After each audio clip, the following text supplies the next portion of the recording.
Evet, Şamil Belediyesi olarak sizlerle yakın diyalog içerisindeyiz. Haftalık sorularınızla özellikle bu pandemi sürecinde iyi bir diyalog kurduk. Bundan dolayı hepinize teşekkür ediyorum, tebrik ediyorum.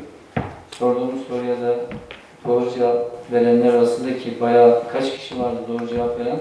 20 kişi başkanım. Burada kimi sormuyor? 45 bin kişi katılmıştı başkan. 45 bin kişi. 45 bin. Ve doğru cevap verenler kaç kişi? Geneli doğru cevap vermişti başkan. Geneli. Evet. Maşallah. Teşekkür ederim başkanım.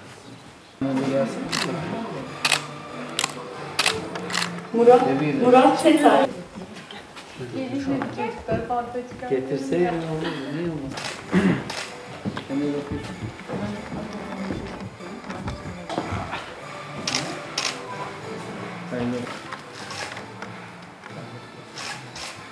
Çok sevindim ilk başta. İlk başta duyduğumda çok sevindim. Ders için kullanacağım. Çok güzel oldu benim. Annemin hesabından katıldım.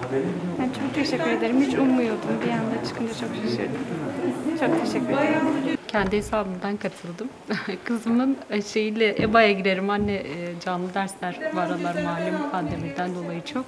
Evet. Dedi EBA'ya girerim, bir şansımızı deneyelim Zeynep senin adına dedim. O da onun adına çıktı.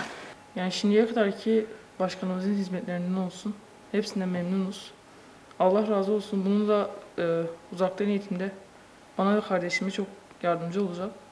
Çekilişe katıldım. Çekiliş çıkmasaydı tablet alacaktım. Çekiliş çıktı. Allah'a binlerce şükür. Allah başkanımızdan razı olsun.